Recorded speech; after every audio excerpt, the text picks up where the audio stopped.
Hi, we're Shannon and Jerry Arner. And our dog, Betty White. Your hosts of the Arner Adventures podcast. Could we have named it something more creative? Probably. But it's the name of our blog. It's our last name. We're on an adventure. Yada, yada, yada. After owning our own business, working 24/7. And don't forget a mental breakdown in between. We made a lifestyle change and decided to make the most out of life. We sold our house, most of our belongings, downsized, and moved to the coast. We live life minimally, but fully. We live each day as an adventure. This show will help you learn how to live life more fully, with more intention, by experiencing more, and with less stuff. We'll talk about our own experiences, interview others who have much to share by creating a spark in our lives. Some days we'll share real-life ongoings of what we're going through, and others will talk about our favorite flavor of waffle. Come join our adventure. It's the Arner Adventures Podcast. Hello, everyone. I'm Shannon. And I'm Jerry. Betty White is sitting pretty here with us for episode 27 of the Arner Adventures Podcast. Today we have an episode that we hope will help you as much as implementing them into our daily lives has helped us. But first, let's get to our review of the week. Today's review comes from Parson Perk. Parson Perk says, "Love this podcast. Always helpful episodes between their guests, mental health and wellness tips, and the best, hearing each guest's answer to the question, what does a life well lived mean to you? Add this to your podcast playlist. Can't go wrong." Thank you so much, Parson Perk. Gosh. Wow, this guy. Or girl. Or girl. That is the sweetest. And I have to agree. I think one of the best parts, especially our guest episodes, is hearing those answers to the question, what does a life well lived mean to you? Yeah. I mean, It's always so lovely to hear that. I get chill bumps every single time. Well, they've all been so good too. Yeah. And helpful. I think I remember every one of them. Oh, I know. Yeah. I know. Uh-huh. Reviews like that are just such a nice reminder that this is why we wanted to start this podcast. Thank you so much for taking the time to give us a review, for your feedback, and for listening. If you'd like to be our review of the week and get the chance to receive a gift from Sugar Wish, please take a moment and give us a 5-star review or rating. We have an easy link for you all to follow. It's lovethepodcast.com/Arner Adventures. You really have no idea what it's like to see those notifications pop up and read them. So thank you. While you're at it, be sure to hit that subscribe button in the platform you're listening to us on, so you'll be sure to be notified each time we have an episode drop. So for this episode, Jerry and I talked about sharing some productivity and time management systems with you all because, well, sharing is caring. So let me paint a picture for you all and why we thought it was so important to share this with you. A few months ago, we do pride ourselves on, Jerry and I both want to make sure that any work we do is done really well. And we are, I'd say, probably a little perfectionist. I'd say. Yeah. Mm-hmm. But I think that both of us get a little, correct me if I'm wrong, both of us get a little weighed down by probably the tasks, and we got to kind of get in the weeds, we get a little distracted by other things. When we were sort of talking about this and studying why these things happen, you and I are probably poster children for getting distracted in tasks. You're not wrong. Yes, we both. I would have corrected you if you were. You are not. Yeah, we both have those tendencies. Yeah. That's what leads us to the content we're going to talk about. Yeah. So what was happening was I was finding myself getting really burned out and really upset. We kind of, at the end of the day, sort of focus on, hey, how was your day? And what kinds of things did we get done? And I would just feel like I was in this rut. I'm like, how am I not getting more done? I don't understand. I was working hard all day long. And it was that I was just not able to focus and prioritize. And I was getting so distracted. I've talked about this several times that I have boundary issues. So a lot of it was boundaries and not putting things into place with that. But it was just that I didn't have the right time management and productivity systems in place. And so Jerry and I really started doing a lot of research and really tried and true methods and testing to see what kinds of things would work for both of us. Right? Oh, yeah. For both of us. Yeah. Because you really can end up spinning your wheels. Yeah. If you're just trying to force your way through it. And I think we looked into some good methods here to prevent that. Yeah. We love productivity, not wasting time. One of my biggest pet peeves is somebody wasting my time, but I was wasting my own time, which was crazy. Like when I think about it, I want to work smarter and not harder. Mm-hmm. So, yeah. Well, here are some facts, and then we're going to get into the fun stuff, but we wanted to make that point. Right. There was a study, we can link it in the show notes, that we get interrupted once every minute and 15 seconds. And it takes us about 25 minutes to get back on track. That's quite a differential there. To get back on track and into the state of flow with whatever we're working on before we got that interrupted.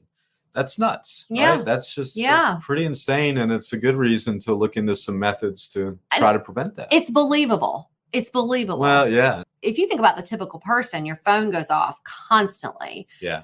And even if, let's take the phone out of it, which it's hard to do. Yeah. But even if you take the phone out of it, there are so many other distractions. And so if you think about how many times you get interrupted and you think about how many things go on in your mind, and then to get back on track, it really is difficult. It's difficult to get back on, especially when you're in a flow. Yeah. And you're going and then oh my God, it's just so hard to get back into that flow. And the busyness of the techie world we live in has kind of gotten ahead of our methods to combat that busyness. And that's what we're trying to do here. Right. Good point. Yeah. You've all heard us rave about Sugar Wish. I don't think there's a day that passes where I'm not telling somebody about it. Sugar Wish is definitely one of those businesses where you ask yourself, why didn't I think of that? How many times have you wanted or needed to send a gift to someone and it was either one, last minute, or two, you didn't want to send just another gift that's going to lay around and take up space? Or you just didn't have any idea what to get the person? Sugar Wish allows you to send a sweet gift to someone and the recipient gets to choose their favorites. We've received Sugar Wish gifts and sent Sugar Wish gifts, and they are always a hit. You cannot go wrong. It's super easy. You go to the website, sugarwish.com, choose the size of the gift you want to send, enter a personalized message and note tailored to the person you're sending it to. It arrives to that person or pup via email or text. The recipient then gets your message and then chooses what they want. They have so many options to choose from. Candies, cookies, popcorn, snacks, tea, coffee, wine. Yes, wine. And Betty's fave, dog treats. Betty gets to choose from crunchy, chewy, jumbo, and training treats. It's perfect for your fur baby or the dog lover in your life. Use code Betty White, that's all caps, one word, Betty White, to save $7 off of your Sugar Wish gift. We also have the link in the show notes. Sugar Wish always saves the day. Well, that is why it's said that there's no such thing as multitasking. Our brains have only a certain amount of bandwidth for attention and productivity that can be taken up. So there's another study that shows that multitasking can result in a productivity loss of about 40%. Yikes. Right? Yeah, yikes. And I say yikes because I look back on some years when I think I took pride in my ability to multitask. Oh, me too. It was on my resume for years that I was a prideful multitasker. Right. And now I think I was probably not very good. I mean, I was probably a multitasker, but now I'm thinking, I guess I probably, was not very good at one thing if I was. Yeah. The way I get distracted. Well, it's probably more common than we think. Probably a lot of people would think, oh, the more I can do, the better. Yeah. And then smarter people, more educated people came along and told us it's not good for you. Yeah. Kind of like what happened with cigarettes back in the 50s. Right. Yeah. Well, we thought, if these platforms and systems have been so helpful for us, then why not share them with others? Because, they may be beneficial for our listeners. So that's what we're going to do today. The first thing is more of an implementation that I think is so important, a boundary that can be put into place, but it is a game changer. The do not disturb function on your phone. Oh. A game changer indeed. Yes. Right, Shannon? Yes. I remember when we had our pet sitting business, we had a few clients that would go out of town and they would tell me, okay, we're going to go on vacation and we're going to put our do not disturb on. And these were iPhone people. And you Apple iPhone people are probably like, yeah, we've been doing this for a while. Jerry and I are Samsung Android folks. Mhm. So, and you know what? We may have had this for a while. We just didn't know it. We didn't know about it now. Right. But they were Apple folks and they would say, we're going to put our do not disturb on or whatever it's called for the Apple folks. And they would say, we're going to put it so that you can get through though, or whoever the pet sitter was can get through.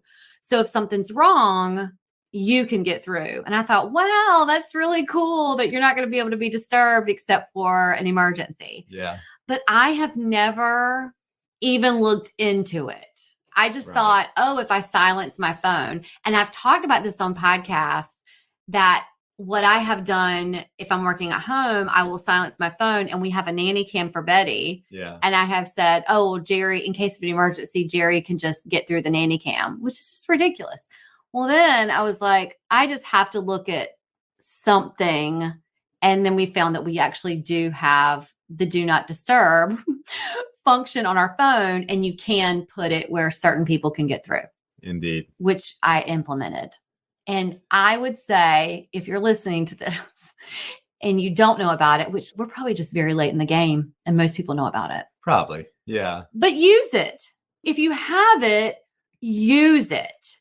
And it has settings on it where you can allow certain apps to get through if you want. So what I do is I allow my calendar to get through on it, and I allow Jerry. But Jerry knows my boundaries, and Jerry does not bother me during the day if he's not here. Always respectful of her boundaries. That's right. Because he knows that I am going to get off track if he bothers me. But he is the emergency. So my friends and family or anyone know that if there's an emergency, they can get in contact with Jerry. The do not disturb has been a parting of the clouds and the sun rays coming through. Yeah. There's no doubt. It is the first thing that I put into place. Mhm. And the first day that I did it, things changed. Yeah, Mm-hmm. indeed. Well, I think number 2 is on the list is if you are someone who works in a common space, and this can be either a workplace or if you're someone who works on the road, an airport, coffee shop, library, if you work in a shared space, a co-working, and you have problems paying attention, you know what? I actually do this when I'm working at home if it's silent and there's an issue.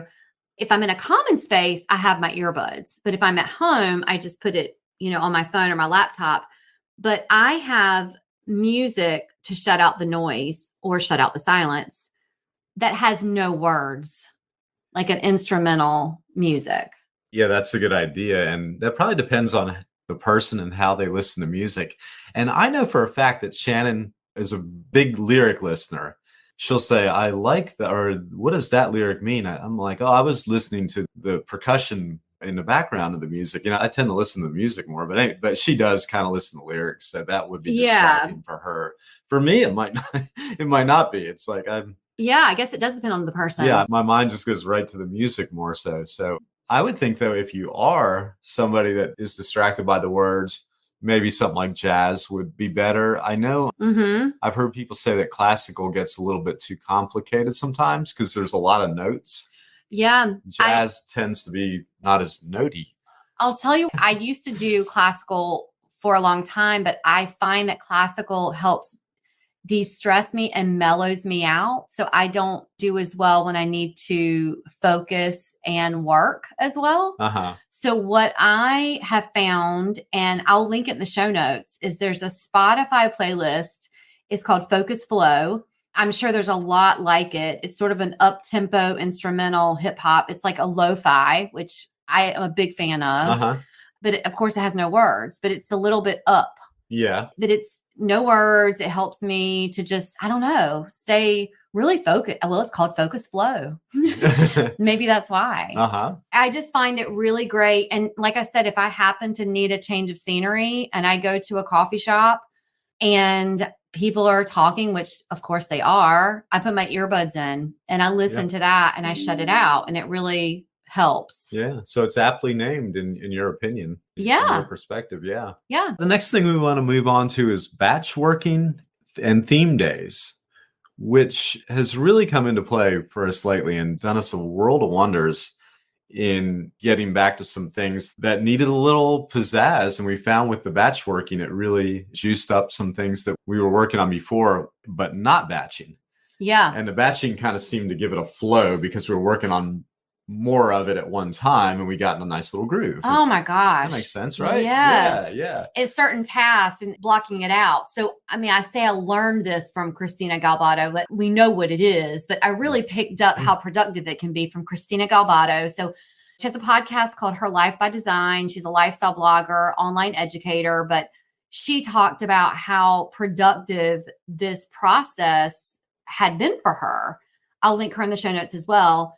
There's a ton of research on how batching tasks and theme days can reduce that context switching that happens in your brain. It's when, something interrupts you and your brain switches to another thing. Right. And it interrupts that focus flow that you had. Focus flow, that's that Spotify playlist. Yeah. That focus flow that you had going on. And when you're having a block or a batching of content that you're working on, or whatever it is, a project that you're working on, your mind stays focused on that one thing for a longer period of time. So you're more productive in that process. So same thing with a theme day. So the way that it works for me is I use my Google Calendar to block these theme days, as well as blocks of time for certain tasks. And I try to stick to those as much as possible. It helps me to know that those days are designated for certain things. Example, podcast days. Whether that is days I schedule, those are the only days I schedule guests, that we schedule those interviews when I know Jerry's available, or those are the only days that I'm going to work on the podcast notes or the podcast content. The other days are blog days. Those are the only days I'm going to work on blog content. Sundays, I have blocked off as self-care Sundays. Those are the only days that I'm going to completely shut off anything else. I'm not going to have anything interrupt my self-care Sundays. And it's themed in my calendar, self-care Sundays. Which is a great idea before you get back into the Monday flow of things. You need that little break. Yeah. You'll be way more productive Monday if you do. Yeah. If you drop things. Yeah. But if you block off the batch work time, so whatever it is, I'm trying to think of something that's out of this line of work. So I don't know if you are making widgets and you have certain things that you have to do to make those widgets, and you have to put glue on something instead of having, I've got to put glue on this, and then I have to make holes in this, and then put nails in this. Do one day that you're doing all the gluing. And then, the next day you're doing the holes in this. The next day you're doing this. But the batch work just keeps your mind focused on that one thing. And then instead of constantly switching your mind from different things. Yeah, it does. It reminds me of examples that I heard from my mother about how the elders, they used to do laundry all day on Tuesday and clean house all day on Wednesday. They were wise, those elders. Yeah. Before the world got a little more convenient, they had to work hard, and they knew it was important maybe to focus on one thing all day. Yeah. I guess I'm being a little funny, but I think there's something to that. No, I think there probably is. Yeah. I agree. I think for people who, like me and you, who have a hard time staying focused, Yeah. I think we found, and a lot of this is pretty recent discovery, but man, we've seen real immediate results. Have we not? We really have. We really have. Helpful. know what I love about water? Well, other than living by it. Well, there are a million things to love about water. The sea life, the healing properties, part of the Earth's Okay, all atmosphere. that, but I love drinking water. Well, of course. But did you know that humans can only live a few days without water? Yes, yet so many people live a dehydrated lifestyle. Well, Liquid IV makes it super easy to stay hydrated. Hey, folks, Liquid IV isn't scary. There aren't any IVs involved. No, Liquid IV is a hydration multiplier. It's a powder form, an electrolyte mix that you just add to your water. It delivers 2 to 2.5 more hydration than water alone. They have all kinds of flavors you can choose from, and they have some with energy multiplier and immune support. Also benefit, they are non-GMO, gluten-free, soy-free, and dairy-free. If you're someone who either has trouble getting your water in or maybe just wants to get in the express lane with your hydration, you should definitely try Liquid IV. For our listeners, if you go to their website, liquid-iv.com, and use code ARNERADVENTURES, you can save 25% off of your order and get free shipping. That's awesome. We'll link it in the show notes too. Liquid IV, fueling life's adventures. So I think the next one, number 4, is again, you all might have a platform that you use, but I just had to share this. And guys, this is not sponsored. This is just something that I had to share because it has been such a game changer for me, is this platform called Mailbird. So another thing that I was spending time on was I have multiple email accounts. My personal, there's a couple of different things for my work that I have. And what I was finding is that, I don't check email all day. I do have allotted times that I say, okay, I'm going to go and check my emails. What I was doing was I was having these different windows and different platforms to check emails. And it was taking time to do this. So I started doing this research once I realized I was having this breakdown of issues of, not being productive and wasting time, and where was my time going in the day, of where could I, manage and spend less time. And it was email. And when I started doing research, and I did try out several different platforms, and one that worked best for me was Mailbird. And it's just something I think everyone should know about. I know that, Outlook can do this. You can bring in different email platforms into Gmail. The problem with Google and Gmail is that it wouldn't bring in the one from our domain website. If it does for you, wonderful. It just didn't for me. But Mailbird lets me send easily. I can just, switch the email account I'm sending it from. I have different signatures. It's just so seamless and easy. It's just a productivity and time saving game changer. It's really been a game changer. And if you think we've used the word game changer a lot, well, there's a reason for it. We have, but no, it's right. We have stumbled upon a handful of game changers lately. Yeah. So we're going to keep using that word. Yeah. Because they are. Mm-hmm. And this is where we get into the really good stuff here with different productivity methods. It's all been kind of building up to this. Yeah. Now, this is the part where Jerry and I really did some research into, again, like how we are spending time through the day. I know we talked about batch working and theme days, but then you can break that down even further with how you are actually spending your time. So there's a ton of productivity methods, by the way. And if you research, you're going to find that there's a lot of them, but we're just going to share 3 that we tried out. We really like. I like one over the others. I think Jerry might like one over the others too, but we're going to share them. I think so. Yeah. Yeah. So we've narrowed it down to 3 really good ones that I think could be useful. So the first one is called must, should, want. And this method is perfect if you have an issue with prioritizing what should be done in your day, like what's most important. So this productivity method, the way it works is if you take a look at your day and you make a list based on the criteria, I must do, I should do, and I want to do. That's the three things. That's how you're going to divide it up. I must do, I should do, and I want to do. And it's going to help you stay focused and off of the big picture. I mean, that's one of my big things is I just kind of look at the big picture all the time. Just, well, but this could be really important, 5 years from now. Well, if I don't act on that today, it could be important later. Yeah, and that can get in the way of just the simple day-to-day things that you need to do to get you there. Yeah. So it can keep you out of the weeds. So if you're familiar with the Eisenhower Matrix, this is very, very similar, but this can just break it down into bite-sized pieces, very simple, but we're going to now go into the Eisenhower Matrix. Right. Yeah. The Eisenhower Matrix is really simple and let's say time tested. I mean, Eisenhower, he came up with this, I guess, I don't know exactly when, but this would probably go back 60, 70 years or something like that. And I'll tell you what it is. You start out your day making a list of your things to do based on the following 4 criteria. Number 1 is urgent and important tasks. Number 2 is important but not urgent tasks. Number 3, urgent but not important tasks. Number 4, not urgent or important tasks. The important and urgent you do.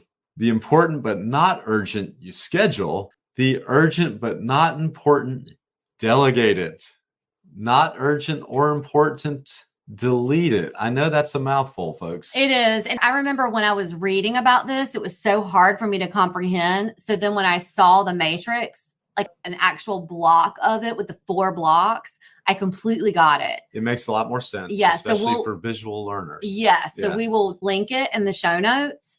And when you see the matrix and you say, oh, okay, if it's important and urgent, I do it. Yeah. But if it's not urgent or important, delete it. Like if you see it on the block and you see the 4 blocks, it's just so much easier. So we will link it. And it does make sense. The Eisenhower Matrix, when you see the 4 blocks, you're like, oh my God, that's so simple. Like, I just wanted to provide an overview reading it out. Yeah. But you will have to see it in the matrix form. Yeah. But it is so, if you have it posted, and the color coded one too is really cool if you see it online, if you Google it. But if you have a task that comes up and it says, I don't know, take your son to the doctor because he has a cold. I'm just completely making this up. I don't even have kids, so I'm guessing that's important. Right. And you go, well, it's urgent and important. And you look at the matrix. Well, it's urgent and important. Oh, okay. I need to do it. Yeah. Yeah. Okay. Yeah. There you go. I need to do it. Can't delegate that one. Right. But if it's another task and you look at the matrix and you rate it as it's important, but not urgent. Oh, okay. I schedule that. So it kind of just rates it for you. It just kind of takes it's mindless if you really want it to be like that. Yeah. I feel like this was a little ahead of its time, probably when it came out. Something that is easily applied to today's more complicated world, but he came up with this long before the world was as complex as it is today. So it's kind of neat. Okay. So this last one is my favorite. And guess what? It's another game changer. For me. No. Yeah, I know. So this one, can't overemphasize the game changing, folks. Yeah. This one is called the Pomodoro Method. And it's been just lovely for me. So here's how it works. Again, I still use the batch working. I still use the time blocking, the theme days, all of that. But here's what I do.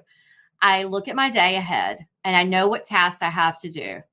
So let's just say it is blog day. I'm just working on some blogs and I know what blogs I'm working on, the content, but there's a lot of different steps that go on in blogs. You have to do some, your topic, but let's just say we came back from a trip. I have to do some photo editing or I have to do some research on different things or whatever. But I know what I'm working on. And so what you do is you have 25-minute blocks with 5-minute breaks in between. And so they recommend that after 4 25-minute blocks, you extend your breaks to 15 to 20-minute breaks. I actually don't do that. So do whatever you want to do. I just take my little 5-minute breaks. But what it does is when you set your time, I set my timer for 25-minute blocks. And during that 25 minutes, it helps you zone in on your task. knowing that you have a time limit to focus on it. I have found this so successful because I'm not just going to daydream or do other things during that 25 minutes. It's almost like I'm setting myself on some kind of a competitive timer. I don't even know how to explain it. I'm like, oh, I only have 25 minutes. I have to do this. Even though really, I can just set another 25-minute timer. I know I can do it again, but it's like I'm going to only have that 25 minutes. I have to focus on this 25 minutes. But here's the other game changer for me is during that 5-minute break, you have to get up and walk away. So when my 25-minute timer goes off, I get up and I actually, especially if I'm working out at home, I get up and I walk outside. So I'll take Betty out or, walk outside and stretch or, do a mindfulness practice, whatever it is. And then I come back and I am so ready to focus again. It has been a game changer. It's been amazing. Yeah, no, and I've seen the difference too. And Shannon's just got a glow on her face at the end of periods of days when she's applying this method. Yeah, it's Do you think they call it that? Isn't Pomodoro a tomato? Do you think they call it that because the glow of a tomato? I don't know. It is a fun name. Definitely. I like that it's the funnest name of all these we've talked about. Well, anyway, I think it's great. And you know what? Do your research on the different productivity methods, but we just wanted to share with you, what's your favorite? The Eisenhower? I'm drawn to what I feel is the tried and true. And I'm thinking Eisenhower. Oh, that's a solid name. It goes back a little ways. Yeah. That's just the kind of thing that's going to appeal to me just by the title. Yeah. And then I had actually stumbled across it about the same time you did. And I think the fact that it was in those little blocks like that, I was like, oh, that's cool. And I had saved it. And then I found out that you had kind of stumbled across it too. So that was the first one of these I looked into and it kind of stuck with me. I like that one a lot. I love the Pomodoro. I definitely use it, but I also use that in a mixture of the must, should, want, because I have a problem with prioritizing as well. So sometimes when I have my theme days and I'm taking a look at the week, I do sort of go, okay, well, what must be done? What should be done? And what do I want to do? Right. And then I sort of prioritize those things. But I do use that Pomodoro method. I love it. One thing to add to that is don't confuse the Pomodoro method with the Pomodoro method, which is a grooming technique, I think, right?